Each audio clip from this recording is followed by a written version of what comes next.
सभापति महोदय, सिर्फ माननीय गृह मंत्री जी के बाद में जाएगी आपका आचरण असंसदीय पहलगाम में पाकिस्तानी आतंकवादियों द्वारा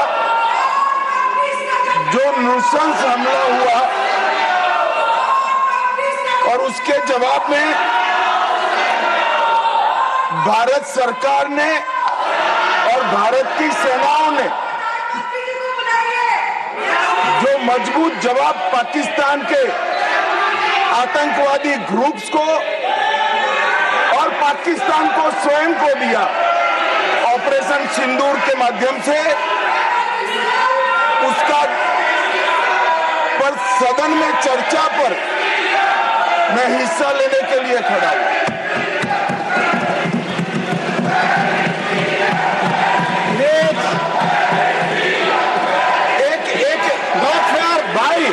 एक मिनट सुनो, एक मिनट प्लीज, मैं आपका जवाब देना चाहता हूँ। हाँ यार, एक मिनट सुनो, एक मिनट अपनी भाषण नहीं कर रहा। माननीय अध्यक्ष से पूछ रहे पीएम कहा है, इसका जवाब दे रहा हूँ।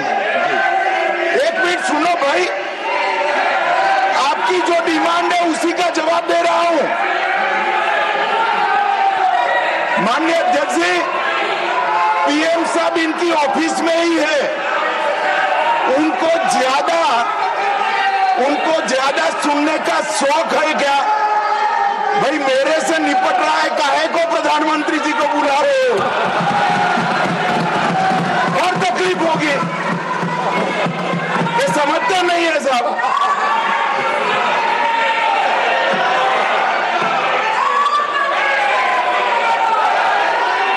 माननीय सभापति जी, सबसे पहले पहलगाम हमले में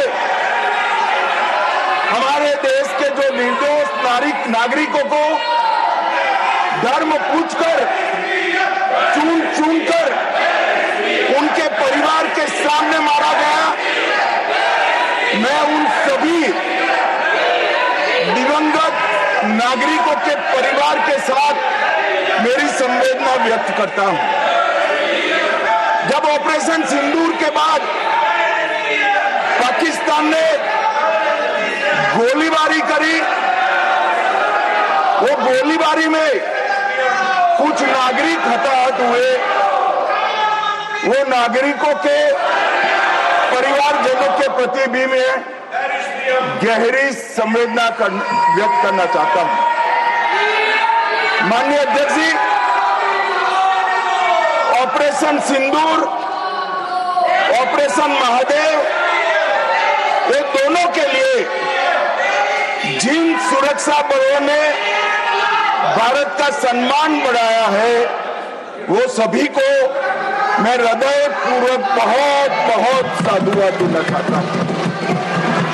मैं सम्माननीय प्रधानमंत्री जी को भी बहुत बहुत अभिनंदन करना चाहता हूं कि इन्होंने देश की 140 करोड़ की जनता की जो इच्छा थी, उसका प्रतिघोष करते हुए सटीक जवाब देने की दृढ़ राजनीतिक इच्छा शक्ति बताई। इसके लिए मैं सम्माननीय प्रधानमंत्री जी को भी अभिनंदन करना चाहता हूं। मान्यवर, सबसे पहले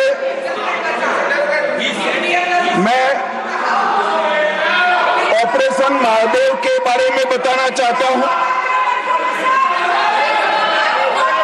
मान्यवर,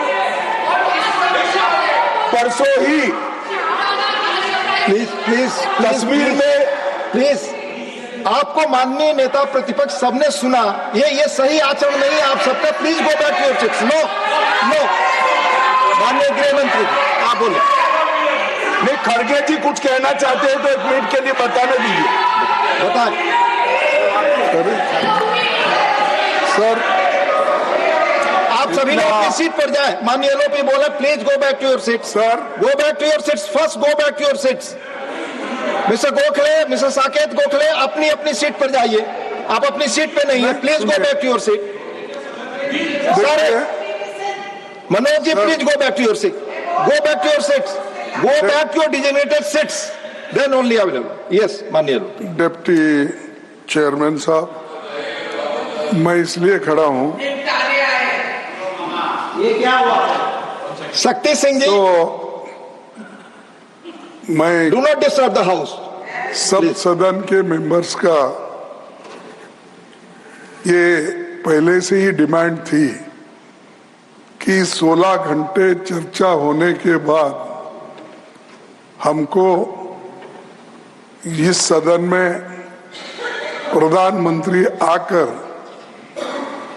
प्रकट होकर वो अपनी बातें रखेंगे और समाधान जो भी हमने सवाल उठाए हैं, बहुत से सवाल उनको संबंधित है। ये नहीं कि आप कैपेबल नहीं है रिप्लाई देने के लिए, ये नहीं कहता मैं। हम आपको निपटाएंगे, तुम हमारे को निपटाओ, हम खेल खेलेंगे। लेकिन जिस प्रधानमंत्री यहाँ रहते हुए भी अगर इस सदन में नहीं आते तो इस सदन का अपमान है। धन्यवाद। नो, प्लीज नहीं, ये नहीं हो गया। तो इसीलिए आपकी बात सदन का अपमान करना, सदस्यों का अपमान करना ठीक नहीं है। माननीय गृह मंत्री जी, मैं अभी भाषण नहीं कर रहा हूँ माननीय अध्यक्ष जी, इनके मुद्दे का जवाब दे रहा हूँ। अब सुनिए खड़गे साहब, प्लीज लिसन प्लीज। मैं आपको माननीय खड़गे जी, मैं आपको इन्फॉर्म करना चाहूंगा, बीएससी मीटिंग में मैंने ऑलरेडी एक्सप्लेन किया था आपके सदस्यों को कि सरकार की ओर से माननीय कोई मंत्री जवाब दे सकता, ये रूलिंग है, आप फोर्स नहीं कर सकते किसी को। प्लीज माननीय गृह मंत्री जी आप बोले। और मान्यवर खड़गे साहब उठा रहे हैं, ज्यादातर महत्वपूर्ण मुद्दों पर कांग्रेस पार्टी खड़गे साहब को बोलने नहीं देती है, पीछे से सारे को खड़े करती है और वो ये मुद्दा उठा रहे हैं।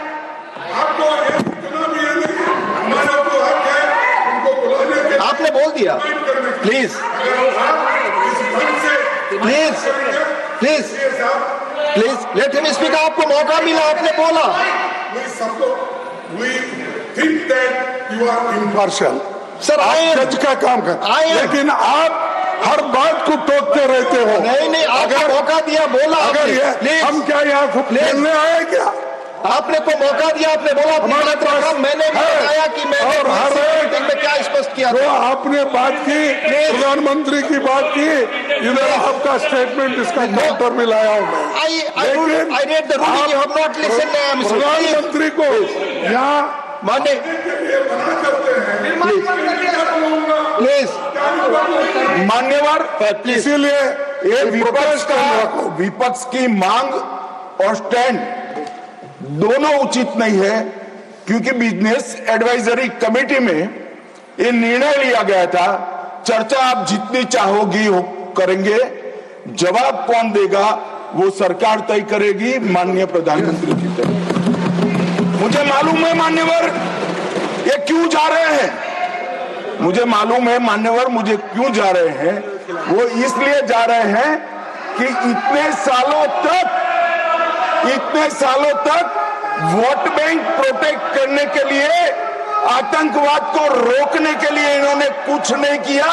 ये डिबेट सुनी ही नहीं सकते, ये जवाब है सुनिए।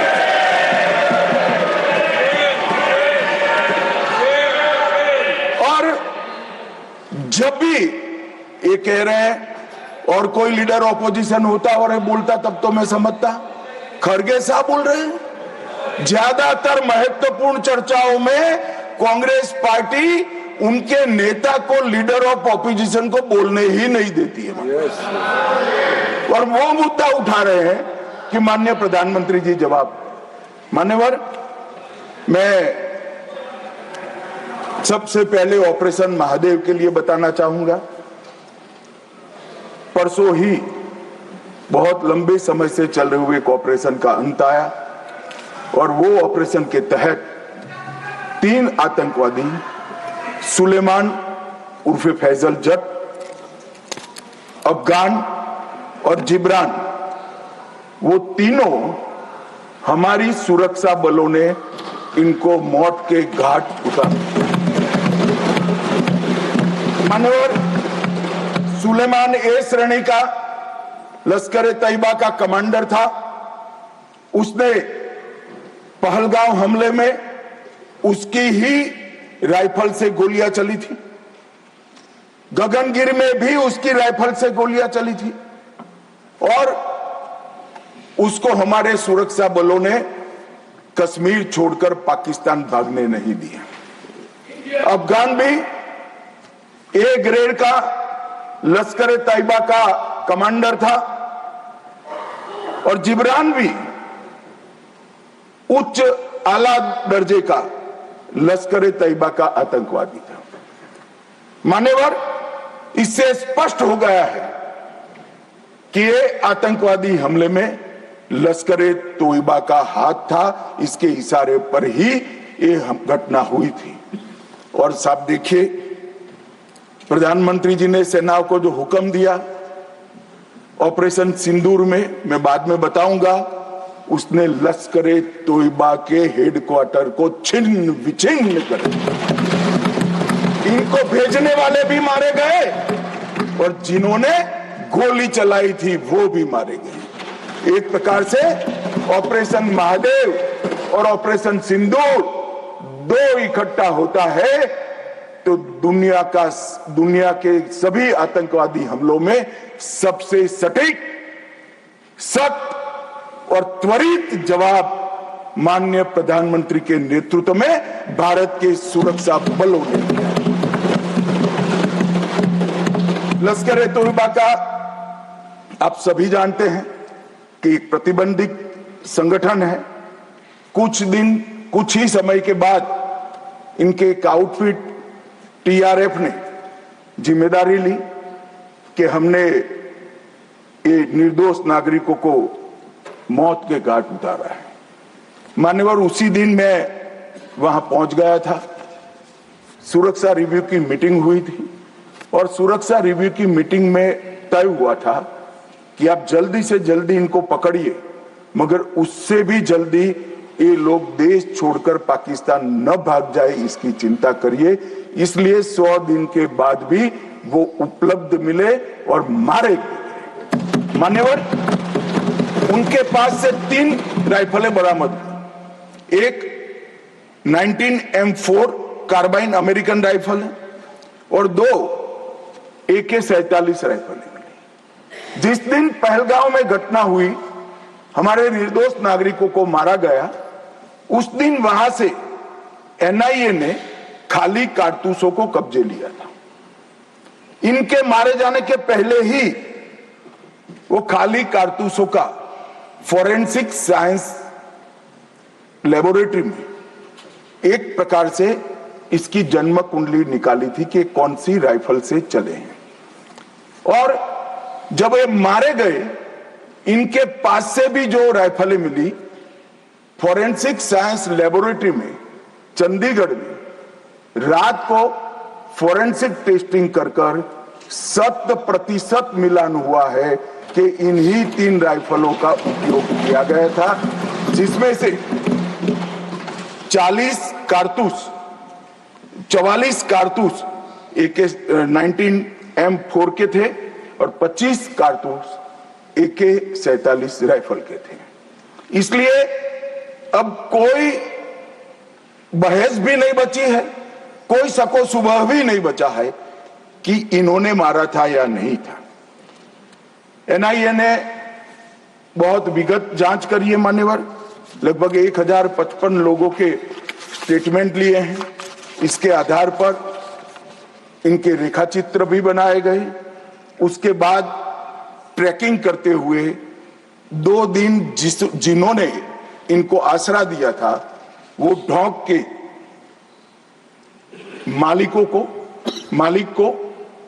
मालिकों को और उनकी वृद्ध माता को भी पूछताछ करी थी। ये जो मृतदेह मिले आतंकवादियों के, उसका परिचय, उसकी शिनाख्त ये तीनों लोगों ने कर ली है। ये तीनों लोगों ने कहा है कि यही आतंकवादी है जो 21 तारीख को हमारे ढोंक में रुके थे और हमसे खाना लेकर गए थे। तो एक और सबूत हमारे पास आ चुका है। चेहरे का मिलान भी कैमरे के माध्यम से बहुत अच्छे तरीके से संतोषजनक रीत से हुआ है। और ये जो असफल ऑपरेशन हुआ मान्यवर, इसलिए मैं सेना, CRPF, Jammu Kashmir police, NIA के अधिकारी और एफएसएल के विद्वान अधिकारियों को बहुत बहुत साधुवाद देना चाहता हूं। और ये जो ऑपरेशन चला मान्यवर, आईबी द्वारा 22 मई को, मतलब लगभग 1 माह बाद हमें सूचना मिल गई थी कि ये जगह पे टेररिस्ट लोकेट है। उसके बाद आईबी और मिलिट्री इंटेलिजेंस ने और शिनाख्त करी और लगभग 22 जुलाई को इनके लोरा सेट को ट्रैक करने का काम समाप्त हुआ। एग्जैक्ट पिन पॉइंटेड लोकेशन को आइडेंटिफाई किया गया और फिर एक मीटिंग 4 पैरा, सीआरपीएफ और जम्मू कश्मीर पुलिस तीनों के अफसरों की हुई और स्ट्राइक किया गया। तीनों आतंकवादी मारे गए हैं। कोइंसिडेंट देखिए मान्यवर, देश भर से मुझे बहुत एसएमएस आए थे, विशेषकर जो मारे गए थे उनके परिजनों का, इनके सर में गोली मारिएगा, जब भी मारे तब। तीनों के एनकाउंटर के वक्त तीनों के सर में ही गोली लगा है मान्यवर। मान्यवर, आज ये मारे गए 2 दिन पहले, अब बैठे नहीं हैं, चिदंबरम साहब को बैठना चाहिए था। उन्होंने सवेरे मेरे इस्तीफे की मांग के साथ एक प्रश्न उठाया कि भारत सरकार ने ऑपरेशन सिंदूर करा। ऑपरेशन सिंदूर इसलिए कहा कि पाकिस्तानी आतंकवादी थे, और पाकिस्तानी आतंकवादी थे इसका आपके पास सबूत क्या है? वो पूरी दुनिया में ऑपरेशन सिंदूर के जस्टिफिकेशन को चैलेंज कर रहे थे। मैं आज इस सदन के माध्यम से श्री चिदंबरम को पूछना चाहता हूं, आप किसको बचाना चाहते थे? पाकिस्तान को, लश्कर तैयबा को, ये आतंकवादियों को? अरे शर्म नहीं आती मान्यवर? और देखिए महादेव करता है तो क्या करता है। जिस दिन सवाल पूछा उसी दिन ये तीनों आतंकवादी ढेर हो गए और जवाब तो घटनाक्रम ने दिया। मगर ये कांग्रेस पार्टी की मानसिकता पूरी दुनिया के सामने चिदंबरम साहब ने उजागर कर दी। हमारी वोट बैंक के लिए हम पाकिस्तान का समर्थन करते हुए भी नहीं डरेंगे। हमारी वोट बैंक के लिए लश्कर तोयबा को बचाने से भी हम नहीं डरेंगे, और हमारी वोट बैंक के लिए आतंकवादियों को शेल्टर देते हुए, शाब्दिक शेल्टर देते हुए भी हम नहीं डरेंगे। मान्यवर, ये कांग्रेस की मानसिकता है। और अभी पृथ्वीराज चौहान साहब का इंटरव्यू आ गया, उन्होंने कहा ऑपरेशन का नाम धर्म के आधार पर रखने के अलावा इनको कुछ नहीं आता है। मान्यवर, कांग्रेस पार्टी बैठी नहीं है, उनको मालूम नहीं है हर हर महादेव सिर्फ धर्म का नारा नहीं है। शिवाजी महाराज ने जो मुगलों के खिलाफ लड़ाई लड़ी, स्वतंत्रता की लड़ाई लड़ी, और शिवाजी महाराज की सेना का युद्ध घोष था हर हर महादेव। और ये प्रतीक है, ये प्रतीक है हर प्रकार के भारत पर के हमले का, भारत की संप्रभुता पर हमले का, और भारत की सीमाओं पर अतिक्रमण के जवाब देने का। और मैं आज यहां से चौहान साहब को भी कहना चाहता हूं कि आप क्या नाम रखना चाहते थे, क्या नाम रखना चाहते, उसका जवाब दीजिए। मान्यवर, ये पूरी चीजों को हिंदू मुस्लिम के दृष्टि से देखते हैं। चौहान साहब का थ्योरी देखे तो आज हमारी सेना के कई सारे हमारी सेना के डिवीजनों का जो नारा है, युद्ध घोष है, कहीं प्रभु रामचंद्र की जय, कहीं जोश बोले सो निहाल सत श्री अकाल है, कहीं जाट बलवान जय भगवान है, क्या सियावर रामचंद्र की जय है, कहीं पर काली माता की जय है। ये सारे उद्घोष आप नहीं स्वीकारते हो, ये भाजपा ने रखे हुए नहीं है मान्यवर। ये हमारी सेना के जवानों से मन से निकलने वाला ये युद्धघोष, इसको हिंदू मुस्लिम के दृष्टि से नहीं देखना चाहिए। और कुछ कोई कहता है कि आज ही क्यों मारे गए। अब देखिए साहब, भाई कितना जिंदा रखना चाहते हैं। मैं भी पूछता हूं आज क्यों मारे गए, मैं तो दूसरी सेकंड मार देना चाहता था, मगर इतना सरल नहीं है। जिन ऊंचाइयों पर छुपे हैं, जिस प्रकार की निर्जन जगहों पे 22 दिन तक सीआरपीएफ सेना और जम्मू कश्मीर की पुलिस ड्रोन से भेजे हुए खाना खाकर इतनी कठिन परिस्थिति में इनका पीछा कर कर मारा है, और आप मुहूर्त पूछ रहे हो क्योंकि क्यों नहीं मानना है आज? क्योंकि आज राहुल गांधी का भाषण था। इस तरह से नहीं चलता है मान्यवर। पूरे देश की जनता कांग्रेस पार्टी को देख रही है। इनकी प्रायोरिटी देश की सुरक्षा नहीं है, राजनीति है। उनकी प्रायोरिटी आतंकवाद को समाप्त करना नहीं है, अपनी वोट बैंक है। उनकी प्रायोरिटी हमारी सीमा की सुरक्षा नहीं है, उनका सेक्युलर और अपीसमेंट का पॉलिटिक्स है मान्यवर। मगर हम इससे इत्तेफाक नहीं रखते हैं मान्यवर। आज मैं ऑपरेशन सिंदूर के बारे में भी बताना चाहता हूं।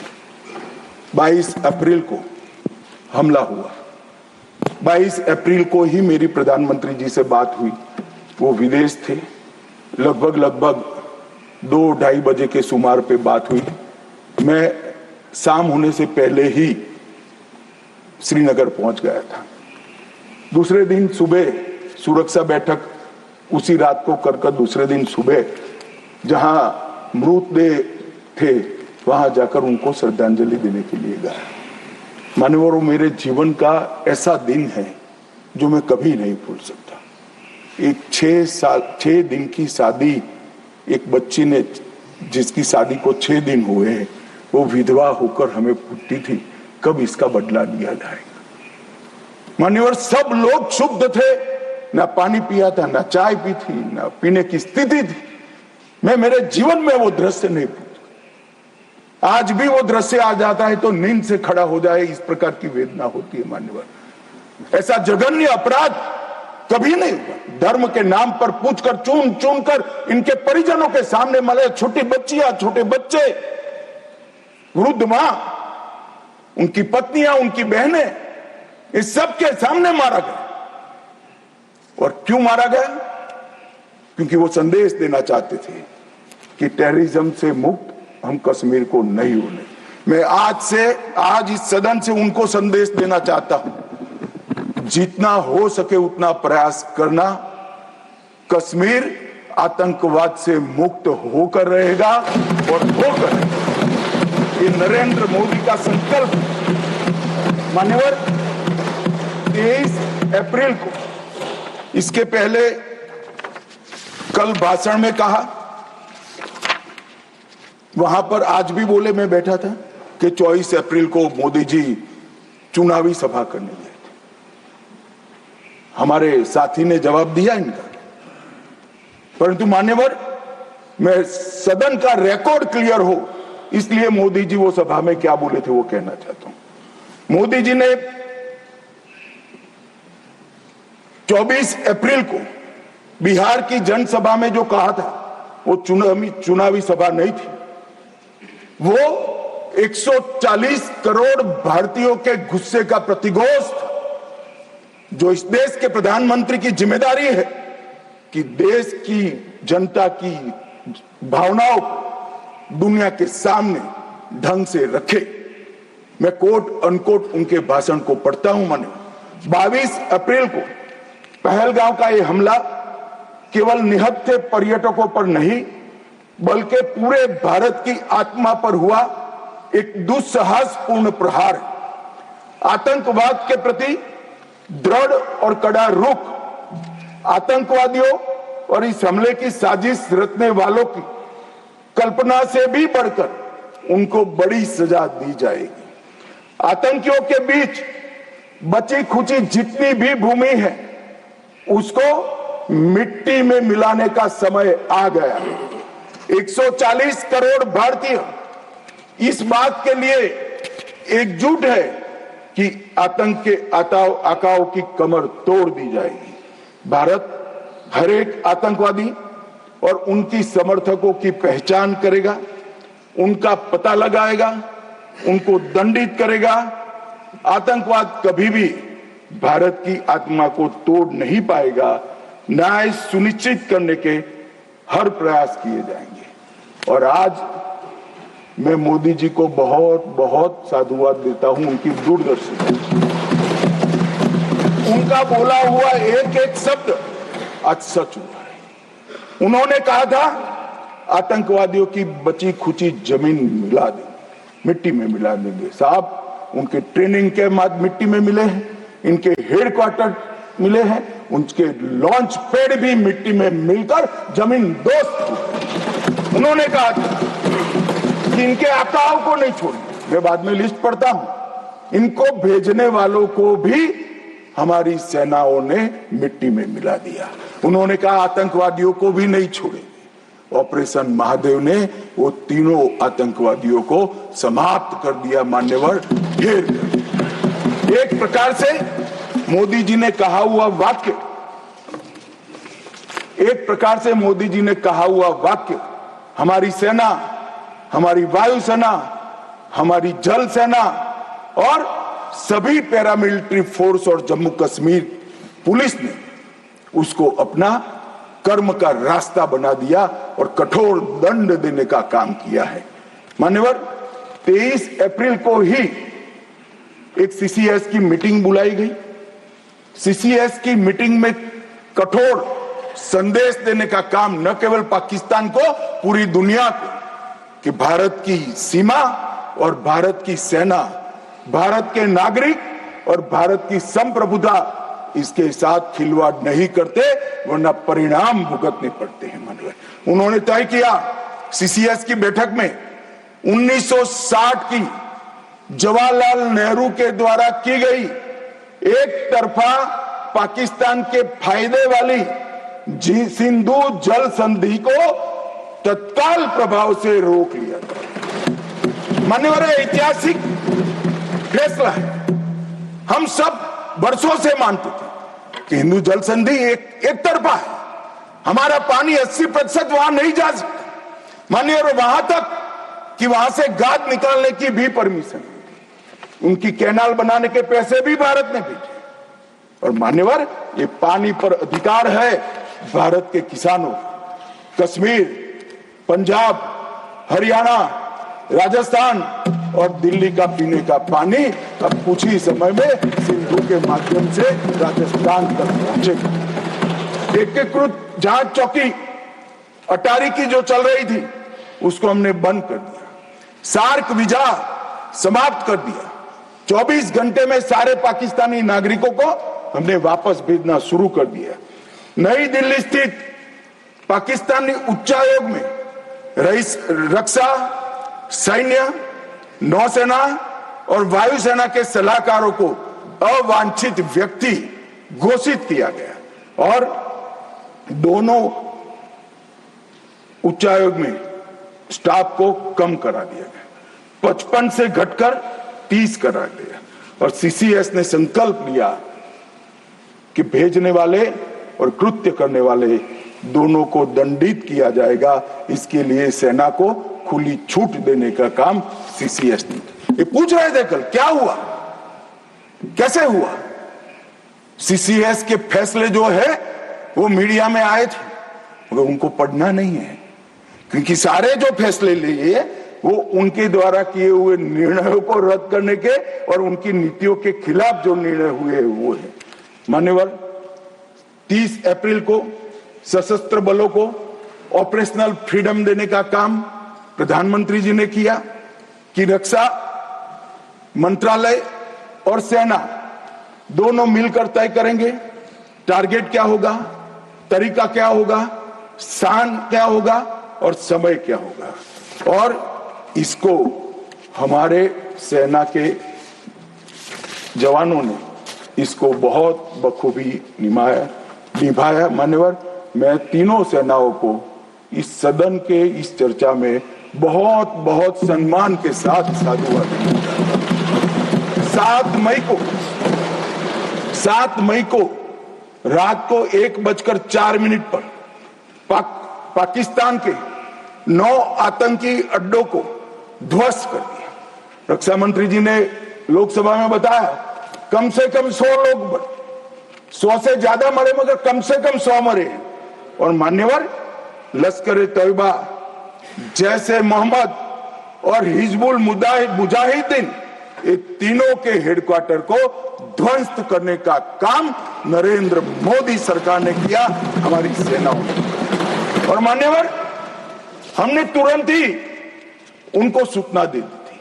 हमने उनको बताया मरकज सुभानअल्लाह बहावलपुर, मरकज तैयबा मुरीद के Mehmoona Joya camp Sialkot, Sarjal camp Sialkot, Sawai Nala camp Muzaffarabad, Syedna Bilal camp Muzaffarabad, Gulpur camp Kotli, Barnala camp Bhimber और अब्बास कैंप कोटली, उसको हमने समाप्त कर दिया है, तोड़ दिया है। और ये हमारे आत्मरक्षा के अधिकारों को उपयोग करते हुए कहा है, हमारी कार्यवाही समाप्त हुई है। मैं बाद में आता हूं, ये पाक ऑक्यूपाई कश्मीर क्यों नहीं लिया, ये क्यों नहीं करा, वो क्यों नहीं करा। पहले तो वो सोचते थे कि कुछ ही नहीं होगा, हो गया तो ये क्यों नहीं हुआ। मैं कांग्रेस पार्टी को कहना चाहता हूं, पाक ऑक्यूपाई कश्मीर आपने दिया था, मगर लेने का काम भारतीय जनता पार्टी की सरकार ही करेगी और कोई नहीं। मानव, हमने तो हमला किया था आतंकवादी अड्डों पर, उनके हेडक्वार्टर पर, उनके संगठनों पर, उनके ट्रेनिंग कैंप पर, उनके लॉन्चिंग पैड पर, और हमारे आतंकवाद के ऊपर ये हमले को पाकिस्तान अपने पर का हमला समझ बैठा। और उन्होंने 8 मई को अपने रिहायशी इलाकों पर गोलीबारी की। हमारे सेना के इंस्टॉलेशन पर मिसाइल शो, ड्रोन फेंक, कोई पहुंच नहीं पाया, मगर नजदीक की सीमा में गोलीबारी से निर्दोष नागरिक जो घूम रहे थे वो हताहत हुए। मान्यवर, फिर भी भारत ने संयम रखा। उन्होंने गुरुद्वारा तोड़ा, हम कुछ नहीं बोले, उन्होंने मंदिर तोड़ा, कुछ नहीं बोले। भारत ने तय कर लिया कि हम इसका जवाब उनकी रक्षा की क्षमता को क्षीण करने के लिए, कम करने के लिए करें। और इसलिए 9 मई को भारत की सेना ने 11 एयरबेस को ध्वस्त कर दिया, इनके डिफेंस इंस्टॉलेशन और airbase. 8 airbase Nur Khan, Murid, Sargodha, Rafiqui, Rahim Yar Khan, Jacobabad, Sukkur, Bholari, 6 radar system, Sukkur, Lahore, Arifwala, Chunian, Jacobabad और नयाचौर, और surface to air guided missiles की सिस्टम लाहौर और ओकारा की। पाकिस्तान ने हमले के बाद मान्यवर लड़ने की स्थिति में ही नहीं था। ये पूछ रहे हैं किसके कहने पर समाधान हुआ, किसके कहने पर समाधान हुआ, किसी के कहने पर समाधान नहीं हुआ। पाकिस्तान घुटनों के बल हमारे डीजीएमओ को फोन किया कि भाई बंद करो।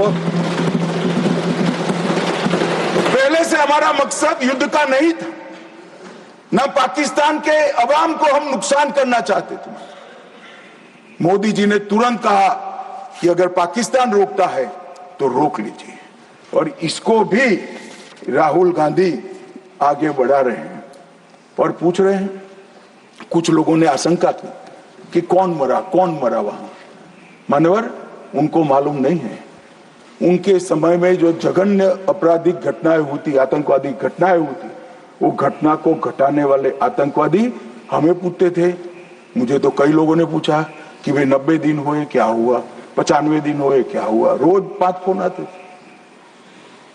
मगर उनके समय में जो बड़ी बड़ी आतंकवादी वारदातें हुई थी, मुंबई ट्रेन ब्लास्ट से लेकर मुंबई पर हमले की, उसके आरोपी आतंकवादी हमारे ऑपरेशन सिंदूर में मारे गए। मान्यवर, ऑपरेशन हाफिज मोहम्मद जमील जैसे मोहम्मद का प्रमुख, मौलाना मसूद का बड़ा बहनोई, मुदस्सर खादियान मरकज तैयबा का प्रभारी, मोहम्मद हमजा जमील जैम और ऑपरेटिव मसूद अजहर का भतीजा, मोहम्मद यूनुस अजहर जैसे मोहम्मद का अमीर, मोहम्मद हसन खान जैम ऑपरेटिव, मोहम्मद हसन वो गंभीर रूप से घायल हुए हैं। जैम का वास्तविक प्रमुख अब्दुल मलिक, खालिद अबू अक्स और नोमान मलिक, ये सारे इतने घायल हुए हैं कि अब कुछ कर नहीं सकते। मान्यवर, ये जो हमला हुआ वो उन्होंने इनके दिल पर हमला किया है, आतंकवाद के दिल पर पहली बार प्रहार किया है। मान्यवर, पहले भी हमने सर्जिकल स्ट्राइक करी, एयर स्ट्राइक करी। एक प्रकार से सर्जिकल स्ट्राइक और एयर स्ट्राइक दोनों पाक ऑक्यूपाई कश्मीर में थी। मेरे जैसे लोग तो मानते हैं कि हमारी भूमि पर ही हमने हमला किया था, क्योंकि पाक ऑक्यूपाई कश्मीर इस सदन के द्वारा स्वीकारा हुआ संकल्प है कि पाक ऑक्यूपाई कश्मीर भारत का है। मगर पहली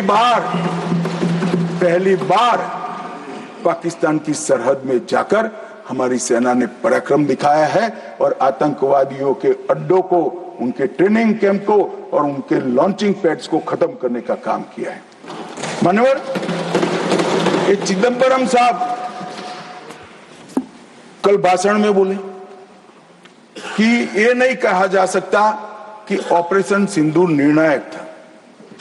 चिदंबरम साहब यहां है नहीं, मगर मैं उनको जवाब देना जरूर चाहता हूं कि चिदंबरम साहब, अगर 65 की लड़ाई निर्णायक थी क्या, तो फिर टेररिज्म क्यों फैला? 71 की लड़ाई निर्णायक थी क्या, तो टेररिज्म क्यों फैला?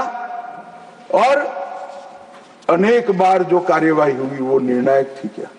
मान्यवर, जब तक दुश्मन या तो डर नहीं जाता या सुधर नहीं जाता, कभी निर्णायक अंत नहीं आएगा।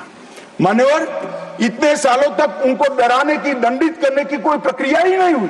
क्यों डरेंगे वो? हम तो डोजियर पर डोजियर भेजते रहे, कभी उनको जवाब नहीं दिया। नरेंद्र मोदी ने जवाब दिया। मान्यवर, सर्जिकल स्ट्राइक करी, एयर स्ट्राइक करी और ऑपरेशन सिंदूर, खौफ पैदा हो गया। मुझे मालूम नहीं, मेरे पास सूचना नहीं, रात को भी जब जाते होंगे स्वप्न में हमारी मिसाइल से दिखाई पड़ती होती है। ये डर से ही शांति होती है, ये सुधरने वाले लोग नहीं है। मान्यवर, मगर चिदंबरम साहब कहते हैं कि आतंकी पाकिस्तान से आए थे, इसका सबूत क्या है? चिदंबरम साहब, सबूत तो हमारी एजेंसियों ने ढूंढ लिया। अब आप क्या बोले थे, इस पर क्या बोलना चाहते? मान्यवर, इनके चिदंबरम जी के कार्यकाल में ही अफजल गुरी की फांसी जब तक वो गृह मंत्री नहीं गए नहीं हुई। मान्यवर, बंबई के हमले के बाद आज ये दिग्विजय सिंह चले गए हैं, उन्होंने कहा है तो आरएसएस ने कराया था। मान्यवर, ये क्या बोल रहे हैं? किसके लिए बोल रहे हैं? किसको बचा रहे हैं? क्या कहना चाहते हैं? और हिंदू टेरर का सगुफा किसने छोड़ा? मैं आज दुनिया के सामने, देश की जनता के सामने गर्व से कहता हूं कि हिंदू कभी टेररिस्ट नहीं हो सकता। हम कभी टेररिस्ट नहीं हो सकते। क्या कहना चाहते हैं? फर्जी टाइप के केस बनाए, एक भी केस अदालत में नहीं टिका। देशभक्त संगठनों पर आरोप लगाए आपने, सिर्फ आपकी छिछोरी राजनीति के लिए, क्षुल्लक फायदे के लिए। और फिर क्या कर लिया? फिर भी हार गए। हारे तो ना, और अब हर रोज कह रहे हैं कि आप हमेशा है नहीं, आप हमेशा नहीं रहेंगे, आप हमेशा का तो मुझे मालूम नहीं साहब। मैं 61 का हुआ हूं, 14 से 30 साल तक भारतीय जनता पार्टी की ही सरकार रहने वाली है। मैं चिदंबरम साहब को कहना चाहता हूं, वहां पर डाल दो, भारतीय जनता पार्टी की सरकार में जीने 30 साल तक भारतीय जनता पार्टी की सरकार रहेगी। मान्यवर, मैं 2015 में बोला था हमारी उड़ीसा कार्यकारिणी में, भुवनेश्वर कार्यकारिणी में। अब ये 5 साल गिन लो तो 15 तो हो ही गए और 15 भी हो जाएंगे। मान्यवर, भारतीय सेना के लिए कभी भी इन्होंने तैयारियां नहीं की। चीन के कई जवानों ने चीन की लड़ाई के बाद लिखा, हमारे पास बंदूक छोड़िए, कारतूस छोड़िए, नमक, चीनी और माचिस भी उपलब्ध नहीं थी। घनघोर ठंड में पहनने के लिए हमारे लिए ठंड के कपड़े भी नहीं थे। मान्यवर, आज वही सेना ब्रह्मोस से लैस है, आकाश उनके मिसाइलों को तोड़ देता है मान्यवर, और पाकिस्तान की पूरी एयर डिफेंस सिस्टम हमारी सेना आधे घंटे में उसको मलबे में बदल कर रख देती है मान्यवर। ये नरेंद्र मोदी के शासन में, मोदी जी के शासन में 11 साल में परिवर्तन। गोली नहीं बना पाते थे, मैं बाद में बताता हूं। लाखों करोड़ों का सामान हम बना रहे, विदेश में भेज रहे हैं, एक्सपोर्ट कर रहे हैं। हमारी सेना का काफी सारा कई सारी चीजें हमने ब्लैकलिस्ट कर दी, इंपोर्ट नहीं कर सकते। और R&D के लिए एक बहुत बड़ा इकोसिस्टम बनाने का काम देश के प्रधानमंत्री नरेंद्र मोदी ने किया है। सेना और पूरे देश को मोदी जी की ये पहल पर, आत्मनिर्भर भारत के गर्व पर, और हमारे सेना के जवानों का हथियार उनको ऐसा देना चाहिए, इस बात की चिंता पर देश और सेना मोदी जी पर गर्व कर सकती है। मान्यवर, हमने जो नमक, चीनी और माचिस नहीं थी, ऐसी सेना से 11 साल में 22 मिनट में ही आतंकवादियों का काम तमाम कर देने वाली, तकनीक से सज्ज, वीर, सटीक इंफॉर्मेशन वाली और बताए हुए लक्ष्यों को पूरा करने वाली सेना का मान्यवर निर्माण किया है। मान्यवर, ये हमला, कल्पना कर लीजिए कांग्रेस के राज में हुआ होता तो क्या होता। अभी तो भाजपा सरकार है, NDA सरकार है, मोदी जी प्रधानमंत्री है, तीनों ने क्लीन चिट देने में 100 दिन लगा दिए। अगर कांग्रेस की सरकार होती तो पाकिस्तान को तुरंत क्लीन चिट मिल जाएगा। रक्षा मंत्रालय की जगह विदेश मंत्रालय काम करता, रातों रात जेरॉक्स मशीनों पर डोजियर तैयार होते, डोजियर वहां भेजते थे और फिर चर्चा करते शर्म अल शेख में, और कुछ नहीं करते साहब। और ये हमें सवाल पूछ रहे, कोई अधिकार नहीं है कांग्रेस पार्टी को, भारतीय जनता पार्टी को आतंकवाद के बारे में सवाल पूछने का। मान्यवर, इस देश के अंदर आतंकवाद फैला, पनपा, बढ़ा, तो इसका एकमात्र कारण कांग्रेस की सरकारों की लचर और तुष्टीकरण से युक्त वोट बैंक की राजनीति रही है मान्यवर। और आज हमारा सौभाग्य है कि एक ऐसा नेतृत्व है जो ब्रह्मोस मिसाइल्स भेजता है, डोजियर नहीं भेजता है मान्यवर, और नेतृत्व सम्मानीय मोदी। मान्यवर, ये संघर्ष विराम के लिए भी कई सारे कह रहे हैं। मैंने कल सुना रहा, पीओके क्यों नहीं लेंगे, इतना उछल उछल कर बोलते थे। और यहाँ पर काफी विद्वान लोग बैठे हैं, इनको कुछ संसद की मर्यादा, संसद में बात करने का तरीका, मतलब वास्तविक चीजें बोलने की पद्धति कुछ नहीं सिखाते मान्यवर। मैं आज पूरे देश के सामने बात करना चाहता हूं। मान्यवर, ऑपरेशन सिंदूर युद्ध नहीं था। UN चार्टर के अनुच्छेद 51 के चैप्टर 7 के तहत हमने आत्मरक्षा के लिए बल प्रयोग का जो हमारा अधिकार है उसको उपयोग किया था।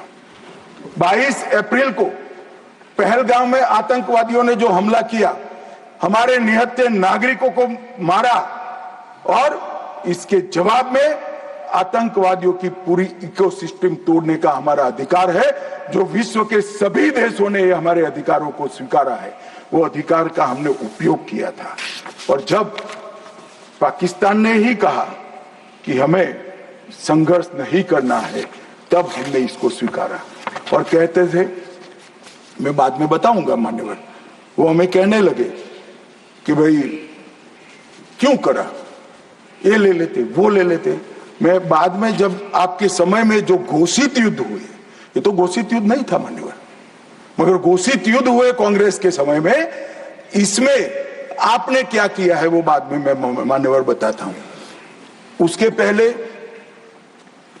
मैं आतंकवाद के परिदृश्य पर, जम्मू कश्मीर का आतंकवाद का परिदृश्य और देश का परिदृश्य, इस पर बताना चाहते हैं। मान्यवर, कांग्रेस देश की सबसे पुरानी पार्टी है और सबसे ज्यादा शासन भी कांग्रेस और उनके साथियों ने देश पर किया है। उनके समय में हमारे प्रधानमंत्री नरेंद्र मोदी जी को 3 नासूर मिले आंतरिक सुरक्षा की दृष्टि से। पहले कश्मीर का आतंकवाद, नॉर्थ ईस्ट की इंसर्जेंसी और वामपंथी उग्रवाद नक्सलवाद, ये 3 नासूर मिले और 30 से 40 वर्ष तक ये नासूर भारत की धरती को रक्त रंजित करते रहे। न जाने कितने लाल हमारी सेना के, सीआरपीएफ के, बीएसएफ के, सीआईएसएफ के मारे जाते रहे, शहीद पर शहीद। न जाने कितने निर्दोष किसान, न जाने कितने निर्दोष नागरिक आतंकवाद, इंसर्जेंसी और वामपंथी उग्रवाद की भेंट चढ़े, मगर कुछ नहीं हुआ। आज मैं कहना चाहता हूं मान्यवर, कश्मीर के उग्रवाद के बारे में बाद में आता हूं। नॉर्थ ईस्ट इंसर्जेंसी और वामपंथी उग्रवाद दोनों क्षेत्र में हिंसा में 75% की कमी लाने का काम नरेंद्र मोदी। मैं इस पर बहुत ज्यादा बोलना नहीं चाहता क्योंकि आज ये विषय नहीं है, परंतु कश्मीर के अंदर जो आतंकवाद था वो मैं इस पर जरूर बोलना चाहता हूं। मान्यवर,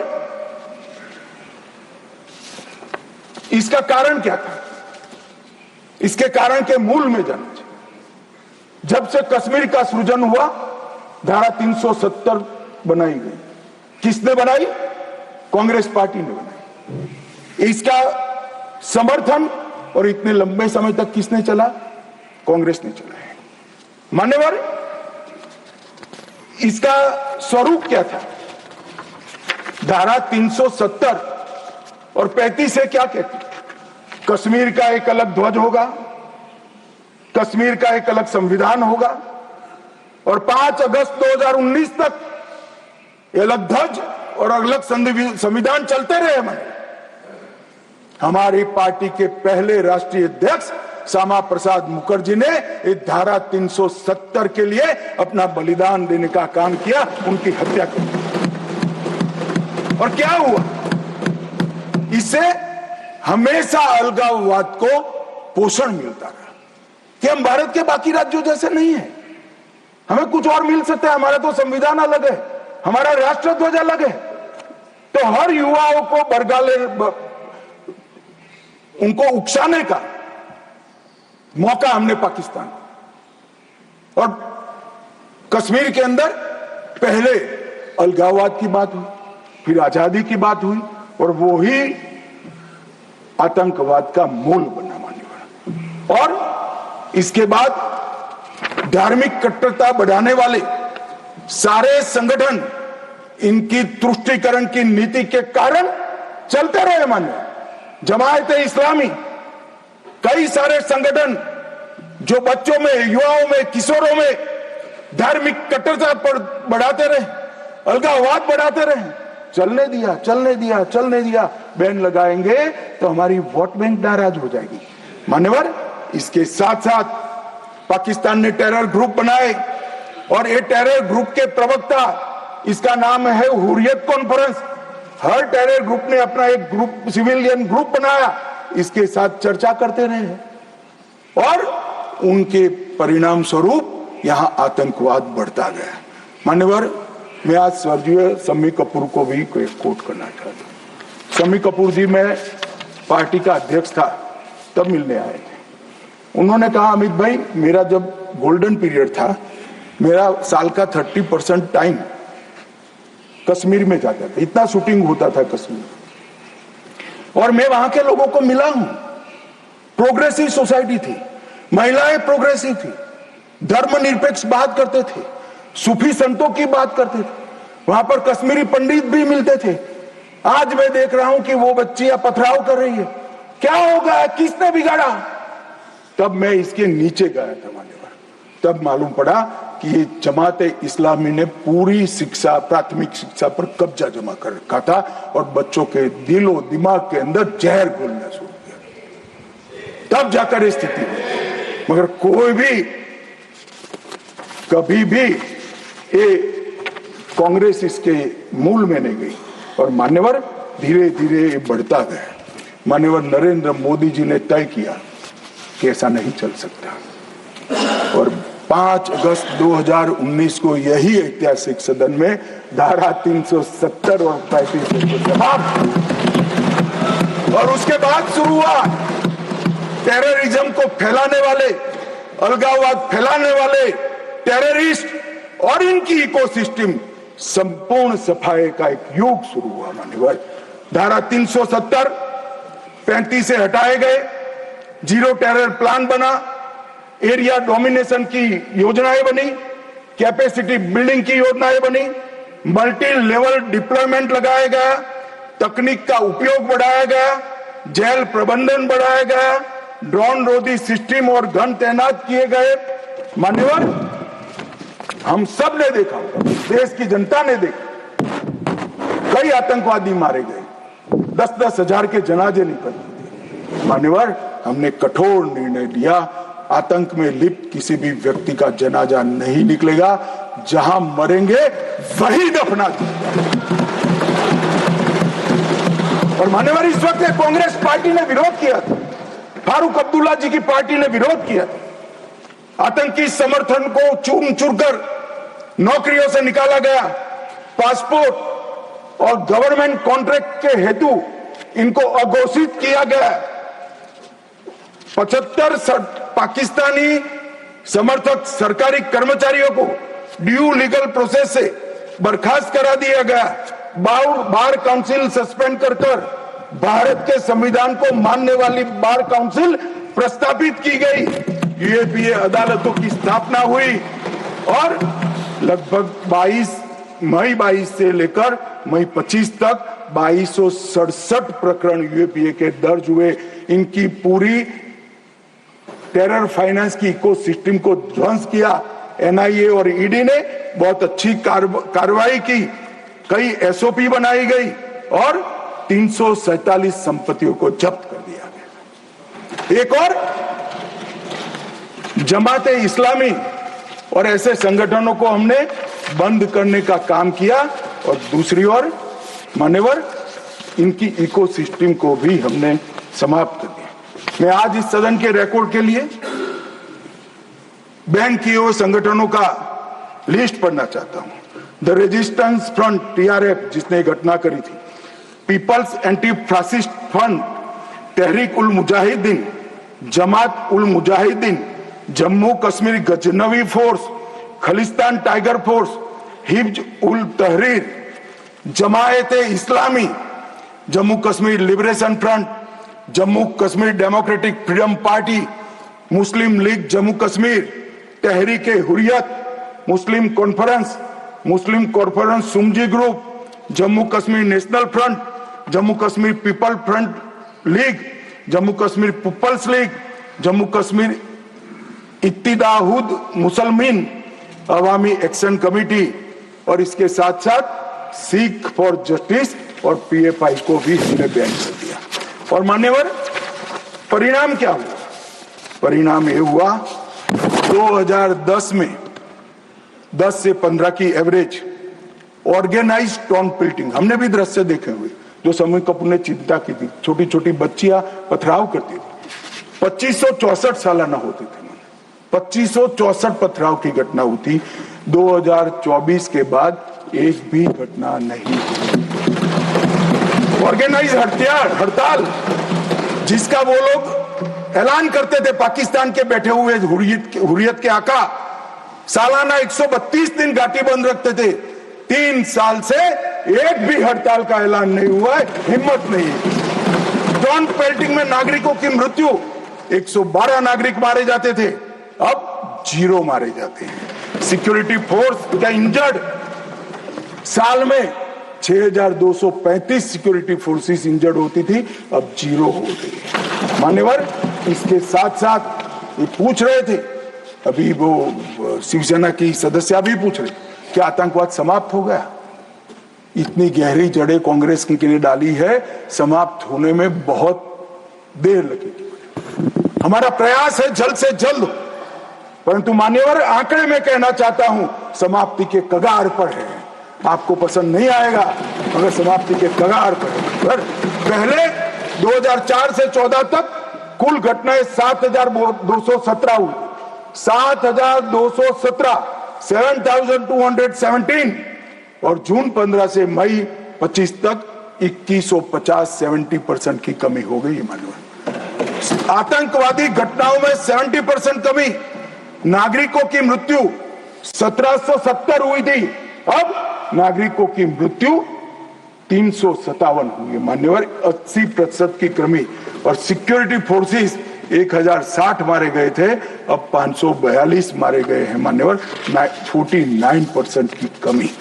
मान्यवर, इसके साथ साथ हमने कश्मीर के अंदर ढेर सारा काम किया है। मान्यवर, लगभग 59,000 करोड़ की 53 परियोजनाएं, चिनाब पर विश्व का सबसे बड़ा पुल बना, 8.5 किलोमीटर लंबी बनिहाल सुरंग बनी, उधमपुर, श्रीनगर, बारामूला तक रेल पहुंची, जोजिला सुरंग और बनिहाल सुरंग बने, रोजगारी का सृजन 63,000 लोगों का हुआ, जम्मू देश का पहला शहर बना जहां IIM, IIT और एम्स तीनों संस्थान वहां पर है। मान्यवर, पहला शहर। लगभग ऐसी स्थिति कश्मीर में भी तीनों प्रोग्रेस पर है। 40,000 नौकरियां दी, विस्थापितों को प्रतिनिधित्व दिया, कश्मीर विस्थापित कश्मीर पंडितों के 2 सदस्यों का नामांकन करने का कानून लेकर आए, और सबसे बड़ी बात मान्यवर, हमने भारत के संविधान का झंडा कश्मीर में फहराने का काम। ये पूछते हैं क्या हुआ? पहले 3 परिवारों तक राजनीति, ना पंच था, ना सरपंच था, ना तहसील पंचायत थी, ना जिला पंचायत। आज जम्मू कश्मीर में 34,260 जनप्रतिनिधि चुने हुए जम्मू कश्मीर के नागरिकों की सेवा कर। मान्यवर, पहले चुनाव होते थे। मुझे एक सेना के रिटायर्ड जनरल मिले, बाद में मैं बताता हूं। उन्होंने कहा, अमित भाई, हमारा काम तो मुख्य सुरक्षा का नहीं था, वो तो भगवान भरोसे थे। सबसे बड़ा काम फर्जी वोटिंग करना था। कराते थी प्रशासन, हम इनकार करते थे। कई लोगों को मेमो दिए गए, फिर भी हम अड़े रहते थे। 3%, 4% वोटिंग होती थी। आज नरेंद्र मोदी के शासन में जिला पंचायत के चुनाव में 98.3%। जनरल इलेक्शन में अब तक का सबसे ज्यादा वोटिंग आजादी से। ये बताता है वहां लोकतंत्र प्रस्थापित हो रहा है। मान्यवर, और 63% हुआ, और 1,000 करोड़ से रुपये से ज्यादा पैसा पंचायतों को सीधा देने का काम किया। मगर मान्यवर, क्यों हुआ, मैं आज पूरे सदन को बताना चाहता हूं। मैं अभी इस बात को कभी उजागर नहीं किया, मगर मुझे लगता है मौका भी है और दस्तूर भी है। जब से प्रधानमंत्री की कुर्सी संभाले, तब से उनके दिलो दिमाग पर कश्मीर की शांति का भूत था। अहरनीश सुधर। मान्यवर, 2015 में पार्टी का अध्यक्ष बना। मोदी जी ने मुझे जनरल सिन्हा के घर पर भेजा। जनरल सिन्हा जो कई साल तक कश्मीर में सेवा की है, नॉर्थ ईस्ट में भी सेवा की है, NCR में रहते थे। मैं 3 दिन उनके घर पर बैठा, उन्होंने पूरी डिटेल बताई। फिर कश्मीर से जुड़े हुए 25 लोगों की अलग अलग सूची दी। इनके साथ मैंने घंटों चर्चा की थी, और मोदी जी ने भी अनेक लोगों को बुलाकर चर्चा की। अगर मोदी जी करते हैं, वो बताते नहीं है, मगर मुझे कुछ तो मालूम है, क्योंकि काफी सरपंच को मिले थे। इनकी मिनट्स मेरे पास आई थी। पार्टी की दृष्टि से युवाओं से मिले थे, धार्मिक नेताओं से मिले थे, जम्मू के लोगों को मिले, घाटी के लोगों को मिले, और नेशनल कॉन्फ्रेंस के MPO को भी मिले थे। और ढेर सारा मंथन 2014 से चलता था, वो मंथन अंत में कश्मीर के अंदर आज मैं विश्वास के साथ कह रहा हूं साहब, आतंकवाद समाप्ति के कगार पर है। आतंकवाद समाप्ति के कगार पर। एक जमाना था कि पाकिस्तान को आतंकवादी पाकिस्तान से भेजने ही नहीं पड़ते थे, हमारे कश्मीर के युवा हाथ में हथियार उठा लेते। मगर आज मैं 6 माह का रिकॉर्ड इस सदन को बताता हूं, 6 माह में आतंकवादी संगठनों में एक भी कश्मीरी युवा की भर्ती नहीं हुई है, और जो मारे जा रहे हैं वो सारे पाकिस्तान। क्योंकि जम्मू कश्मीर के अवाम ने मोदी जी की नीतियों को स्वीकारा है। पहले कभी नहीं हुआ सा कि आतंकवादी कोई बड़ा कृत्य करते थे, घाटी में इसका विरोध होता है। मैं आज घाटी की जनता को, जम्मू की जनता को बहुत बहुत साधुवाद देना चाहता हूं। एक भी गांव ऐसा नहीं था घाटी का जहां ये पहलगाम हमले का विरोध नहीं। और जब तिरंगा घर पर फहराने की बात होती है, जिनके बच्चे आतंकवाद की भेंट चढ़ गए, वो माँ बाप भी तिरंगा फहराते हैं। और मान्यवर, आतंकवाद पर तो कांग्रेस को बोलने का अधिकार ही नहीं है। मान्यवर, मैं आज सदन के सामने डिटेल रखना चाहता हूं। अटल जी की सरकार ने निर्णय किया था कि आतंकवाद को समाप्त करें। काफी मंथन हुआ, मंथन के बाद तय हुआ कि मजबूत कानूनी संरचना खड़ी करनी पड़ेगी जिससे इनको सजा कराई जाए। कानूनी संरचना खड़ी करने के लिए पोटा का कानून लाना, एक कांग्रेस पार्टी ने विरोध किया। मैं आज वो है नहीं, मगर पूछना चाहता हूं, पोटा का कानून का विरोध किसको बचाने के लिए किया था? खैर, उन्होंने तो विरोध किया, राज्यसभा में गिर गया। अटल जी का संकल्प मजबूत था, भाजपा का संकल्प मजबूत था। पोटा कानून संयुक्त सदन सेशन में पारित कर दिया गया और पोटा का कानून आया, इसका अमल शुरू। मान्यवर, एक कांग्रेस पार्टी ने इसके घोषणा पत्र में लिखा कि हम पहली कैबिनेट में पोटा का कानून रद्द कर देंगे। अब मैं तो कई बार ऐसा सोच ही नहीं सकता, तो मुझे लगा ये झूठ मूठ का वादा कर रहे। और मान्यवर देखिए, पहली कैबिनेट में ही इन्होंने पोटा के कानून को रद्द कर दिया। और कांग्रेस टेररिस्ट की बात करी, टेररिज्म की बात करी, आप तो उसका पोषण करने वाली पार्टी हो। मान्यवर, इसके बाद क्या हुआ? 2005 में रामलल्ला के टेंट पर हमला हुआ। मंदिर उस वक्त नहीं बना था। मुंबई लोकल ट्रेन में 7 धमाके हुए, 187 लोग मारे गए। डोडा में हमले हुए, 34 हिंदू मारे गए। हैदराबाद में धमाके हुए, 44 लोग मारे गए। 2005 रामलल्ला का टेंट, 2006 मुंबई ट्रेन, डोडा 2006, 2007 2 बम धमाके हैदराबाद में, 44 लोग मारे गए। 7 यूपी में धमाके हुए, 13 लोग मारे गए। 8 रामपुर सीआरपीएफ कैंप पर हमला हुआ। 2008 आर्मी के काफिले पर हमला हुआ, 10 नागरिक मारे गए। 2008 आतंकी हमला हुआ, 246 लोग मारे गए। 2008 जयपुर में 8 बम धमाके। 2008 अहमदाबाद में 21 बम धमाके। 2008 दिल्ली में 5 बम धमाके। 2010 जर्मन बेकरी बम धमाका। 2010 वाराणसी में बम धमाका। 2011 मुंबई में बम धमाका, 3 लोग मारे गए। एक भी वर्ष खाली नहीं गए मन में। और हमें पूछ रहे कि आपने क्या किया? 100 दिन तक पूछते ही रहे, कहां गए, क्या किया, क्या किया, क्या किया। अब मुझे बताओ भाई, 2005 से शुरू कर 2011 तक आपने क्या किया? कांग्रेस पार्टी ने क्या किया? कौन से कानून लाए, कौन से कदम उठाए, और कब जाकर पाकिस्तान पर सर्जिकल स्ट्राइक, एयर स्ट्राइक और ऑपरेशन सिंदूर का आपने प्रयोग किया? जवाब कांग्रेस पार्टी को, देश की जनता को देना पड़ेगा। मान्यवर, 54 जगह पे देश के अलग अलग हिस्सों में 609 नागरिक मारे गए। और मैं आज गर्व से देश के गृह मंत्री के नाते उच्च सदन में कहता हूं, मोदी जी के राज में पूरे देश में कश्मीर छोड़कर कहीं पर भी टेररिस्ट घटना नहीं हुई।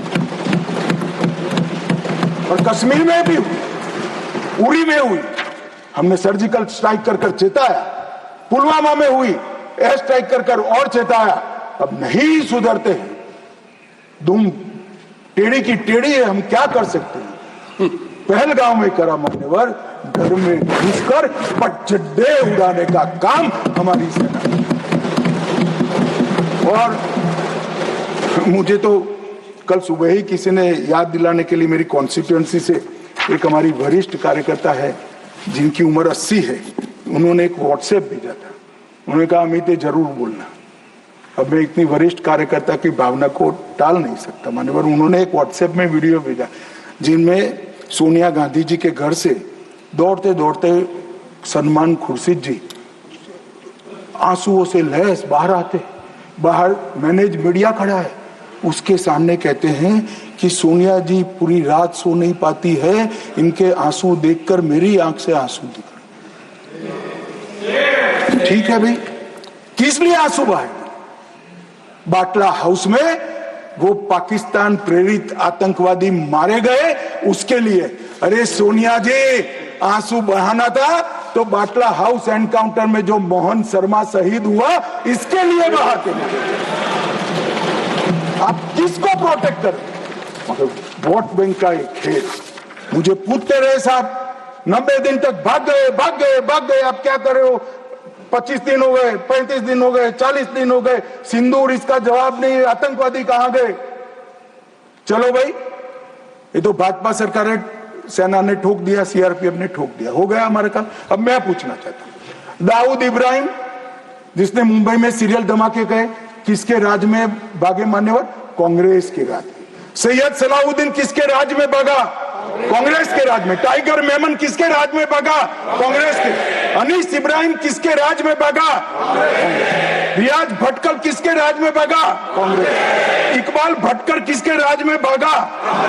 मिर्जा सादाब किसके राज में भागे? और इसका हिसाब कौन देगा? उनको मालूम था देना पड़ेगा साहब, इसलिए बहिष्कार करते। वो स्वयं भागे, आतंकवादियों को भगाया और वो भी भाग गए। और हमने मान्यवर 11 साल में यूएपीए में 2019 में अमेंडमेंट किया। इसके तहत, अमेंडमेंट के तहत 57 लोगों को आतंकवादी घोषित किया है। एनआईए का अमेंडमेंट किया, देश के बाहर जांच करने के हमने अधिकार लिए।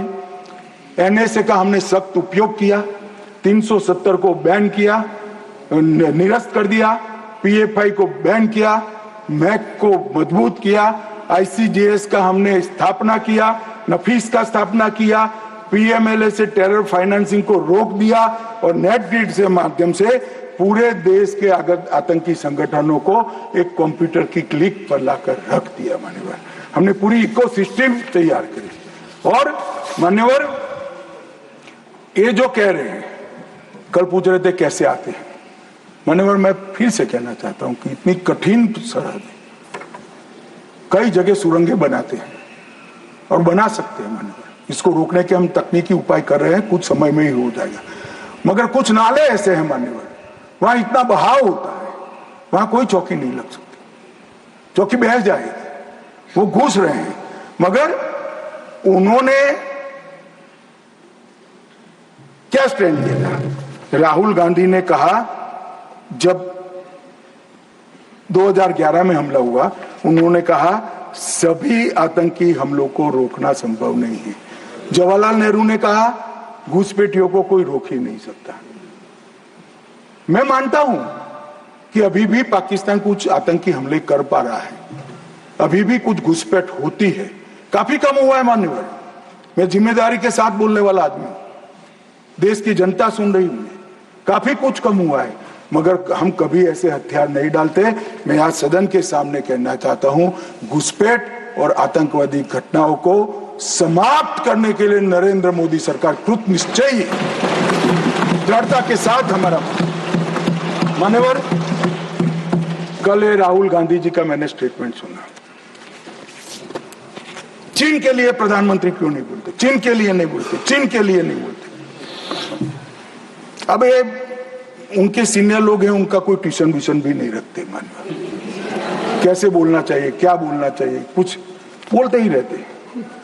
मगर आपने जब चीन की लड़ाई समाप्त हुई तब क्या किया था? चीन की लड़ाई समाप्त हुई तब हमारा 38,000 वर्ग किलोमीटर हिस्सा चीन को अक्साई चीन का देने का काम कांग्रेस पार्टी और आपके नाना जवाहरलाल नेहरू ने किया था। मान्यवर 1955 में देश में बहुत कम लोग जानते और ये पूछ रहे हैं कि कल मुझे कहने लगे झूठ बोल रहे हैं, मैं आज चीज भी लेकर आया। मैं selected works of Jawaharlal Nehru series volume 29 पृष्ठ 231 पढ़ रहा हूं, जो नेहरू जी ने स्वयं संकलन करा है। इसके लेखक जवाहरलाल नेहरू स्वयं है। अनौपचारिक रूप से संयुक्त राज्य अमेरिका की ओर से सुझाव दिया गया कि चीन को संयुक्त राष्ट्र से तो संबंध किया जाए, यूएन में उसको मेंबरशिप दी जाए, परंतु उसको सुरक्षा परिषद में नहीं और उसकी जगह भारत को देना चाहिए। साहब, कोई भी देश का प्रधानमंत्री होता धन्यवाद करता और भारत सुरक्षा परिषद में मेंबर बन जाता। आज मोदी जी जो प्रयास करते थे करने की जरूरत भी नहीं पड़ती, हमारे पास भी वीटो होता। परंतु इन्होंने क्या कहा, हम स्वीकार नहीं कर सकते। चीन जैसे महान देश को सुरक्षा परिषद में नहीं रखते हैं तो सुरक्षा परिषद के मायने ही नहीं रहते। ये मान्यवर कांग्रेस का चरित्र कल हमें सवाल पूछे थे। और चलो नाना तो बहुत दूर की बात है, इन्होंने मान्यवर एक प्रकार से चीन के बारे में राजीव गांधी फाउंडेशन, जिसकी चेयरपर्सन उनकी माताजी थी, उससे एमओयू किया, चीन से पैसा लिया, हमने एफसीआरए का लाइसेंस यही बिना पर कानूनी तरीके से राजीव गांधी फाउंडेशन का एफसीआरए का लाइसेंस कैंसिल कर दिया। क्या राहुल गांधी देश की जनता को एक प्रेस कॉन्फ्रेंस करके बता सकते हैं कि चीन के साथ क्या एमओयू हुआ था? मान्यवर, हम जब हमारे सेनानी चीन की सेना के आंखों में आंख डालकर डोकलाम में सीना चौड़ा कर कर खड़े थे, तब ये चीन के राजदूत के साथ गुपचुप मीटिंग स्वयं राहुल गांधी करते। ये तो पीढ़ियों से चीन प्रेम चला रहा है। हिंदी चीनी भाई भाई से शुरू हुआ, सोनिया गांधी के राजीव गांधी फाउंडेशन से गुजरता हुआ चीन के राजदूत की मीटिंग तक आया। मान्यवर, और ये हमें कह रहे हैं कि आपने चीन का नाम नहीं दिया। अरे भाई, जब देना है तब देंगे। और हमारे विदेश मंत्री ने बहुत मजबूती के साथ इसका जवाब दिया। हर चीज प्रधानमंत्री को बोलने की जरूरत नहीं है, मगर आप देश की जनता को बताओ जरा, क्या एमओयू हुआ था, कितना पैसा लिया था, चीन के राजदूत के साथ युद्ध की स्थिति में कैसे बात कर सकते हो? और आप प्रतिपक्ष के नेता हो और 30,000 स्क्वायर किलोमीटर भूमि चली गई। और साहब, इरिस्पॉन्सिबिलिटी देखे, कहते हैं वहां घास का तिनका भी नहीं उगता। अब नेहरू जी का सर मेरे जैसा था साहब, तो हमारे महावीर त्यागी थे, उन्होंने कहा कि साहब आपके सर पर भी एक बाल नहीं है, क्या इसको चीन बेच दे? क्या रिस्पॉन्सिबिलिटी है? कितने इरिस्पॉन्सिबल जवाब हो। और अभी संधि की बात करें मान्यवर, मैं 71 के युद्ध में हमारा विजय हुआ, इंदिरा जी प्रधानमंत्री थी, बहुत अच्छा काम हुआ, विजय हुआ। 93,000 पाकिस्तान के सैनिक युद्धबंदी थे। 93,000 पाकिस्तानी सैनिकों को शिमला समझौते में लौटा दिया। पाक ऑक्यूपाई कश्मीर नहीं मांगा। अगर उस वक्त इंदिरा गांधी, इस देश की दिवंगत प्रधानमंत्री जी, पाक ऑक्यूपाई कश्मीर लिखवा लेती तो आज आतंकवाद देश में आ ही नहीं सकता था। मान्यवर, पाक ऑक्यूपाई कश्मीर भी आ जाता। मान्यवर, इसके साथ साथ हमारा 15,000 वर्ग किलोमीटर क्षेत्र हमारे कब्जे में था पाकिस्तान, वो भी दे दिया। पाकिस्तान के 93,000 युद्ध बंदियों को दे दिया, हमारे सिर्फ 54 पकड़े गए थे, वो वापिस नहीं आए। आज भी इनके परिवारजन उनकी राह देख रहे हैं। मान्यवर, क्या संवेदनशीलता है, क्या समझौता किया आपने। और साहब, जनरल मानेक साहब, जिनको 71 युद्ध का आर्किटेक्ट कहा जाता है, उन्होंने एक इंटरव्यू में कहा था, जनरल मानेक साहब के इंटरव्यू में कहते हैं, शिमला में भुट्टो ने भारत के नेतृत्व को मूर्ख बनाया। वो इंटरव्यू अंग्रेजी में, इसलिए मैं कोट अनकोट पढ़ा था।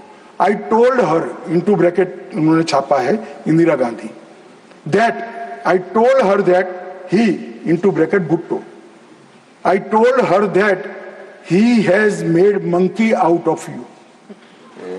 और ये हमें पूछ रहे संधि क्या, हमने तो युद्ध ही घोषित नहीं करा था, संधि किस चीज की भी।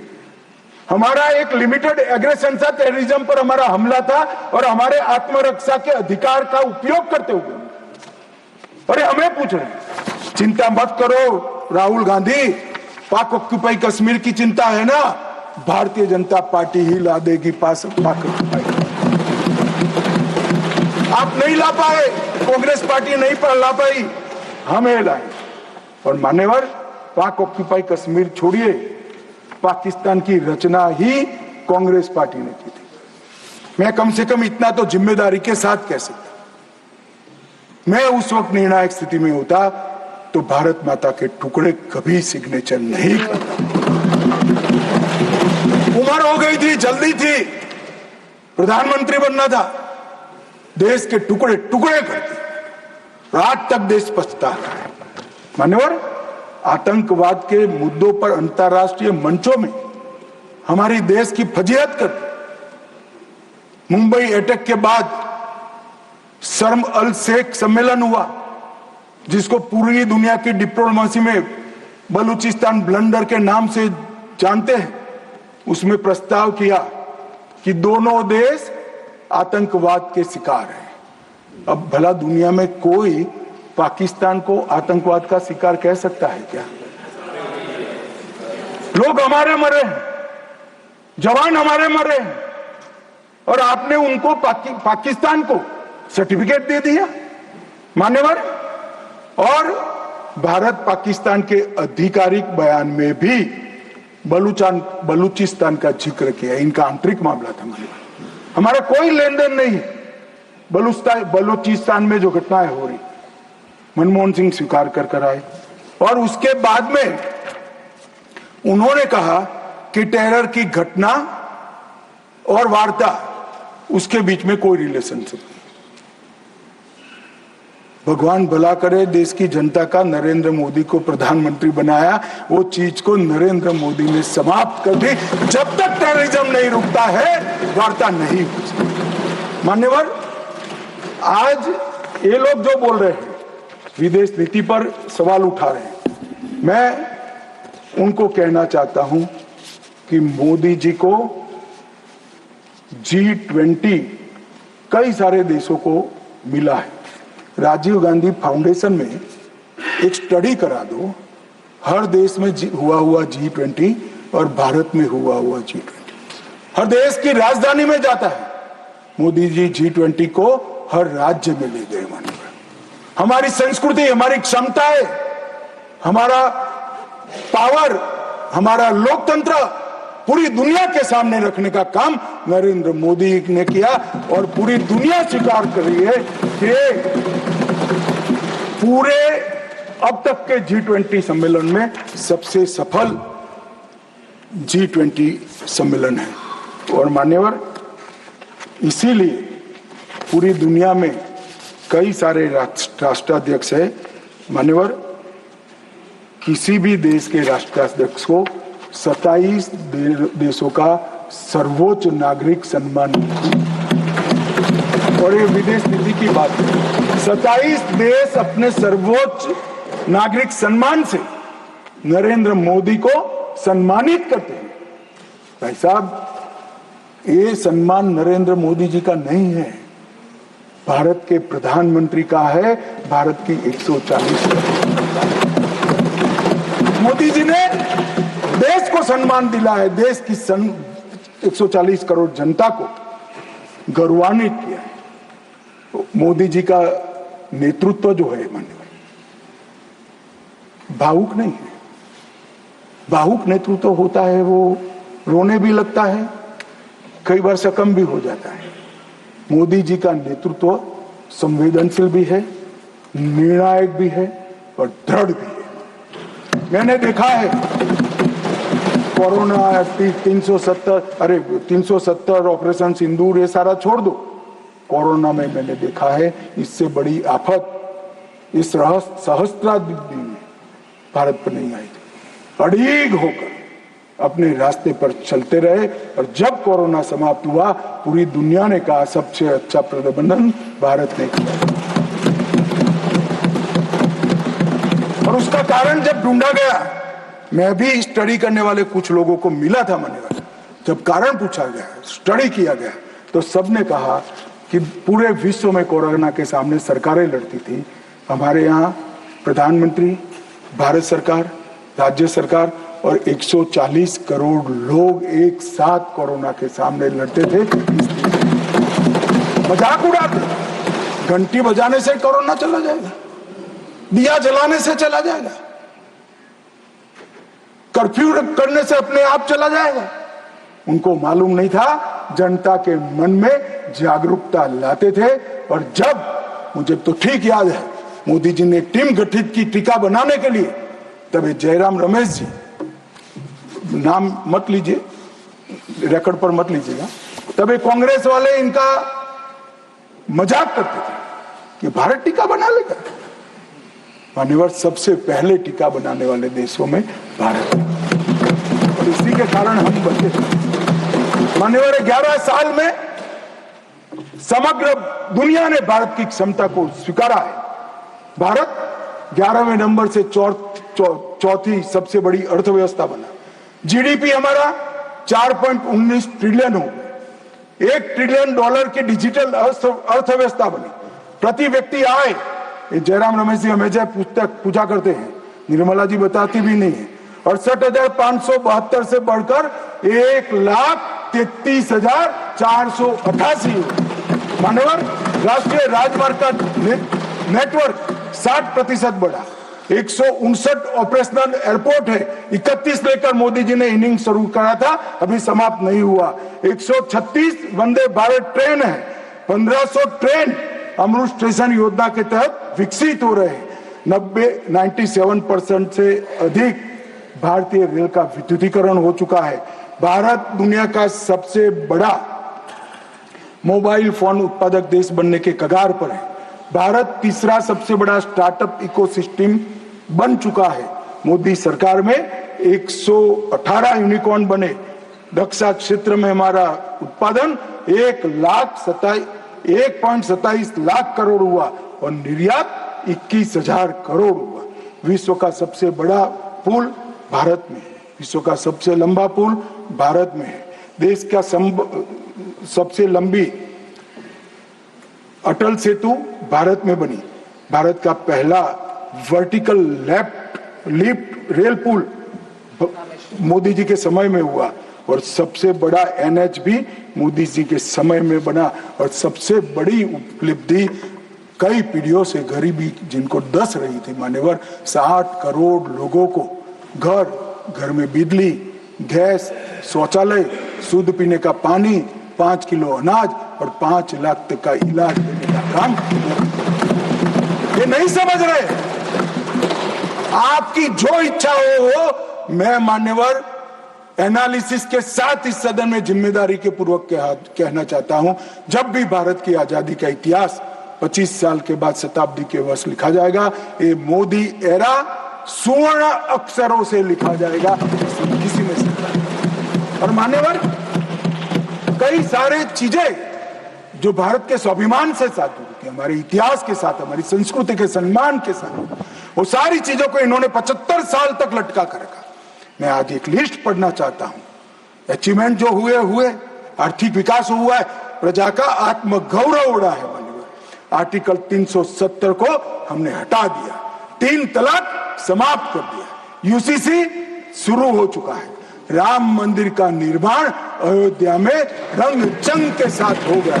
न्यू एजुकेशन पॉलिसी में मातृभाषा में शिक्षा पर हमने बल दिया।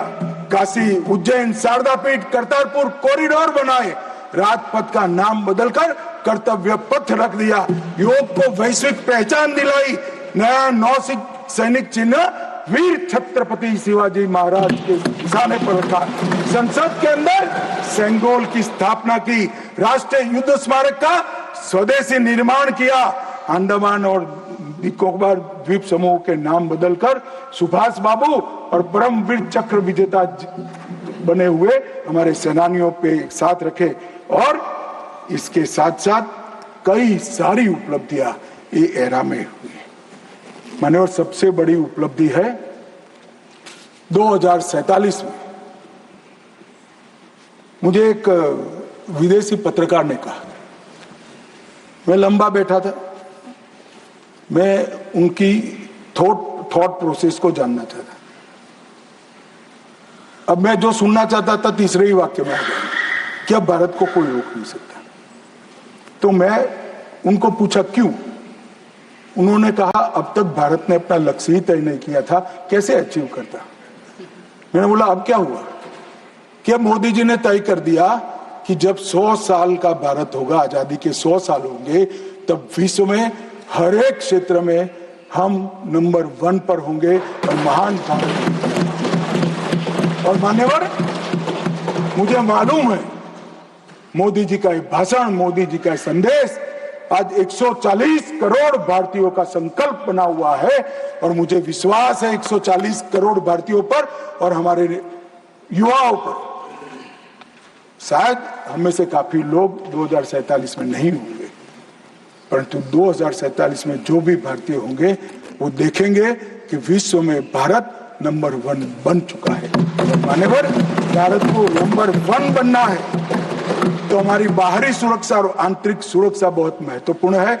ऑपरेशन सिंदूर की चर्चा में मैं देश की जनता को कहना चाहता हूं, युद्ध होता है तो हमला वहां पर से भी होता है, यहाँ से पर से एक भी हमला ऐसा नहीं जाएगा जिसका जवाब दिया नहीं जाएगा और आतंकवाद को हम समाप्त कर रहेंगे। 31/3/26 को नक्सलवाद समाप्त हो जाएगा, इसमें किसी को शंका नहीं। और अंत में जिन जिन सदस्यों ने इसमें हिस्सा लिया है, बहुत सम्मान के साथ उनका धन्यवाद कर और फिर से एक बार ऑपरेशन महादेव में जिन्होंने हिस्सा लिया है वो सभी को पूरे सदन की ओर से और व्यक्तिगत मेरे रूप से बहुत बहुत साधुवाद देता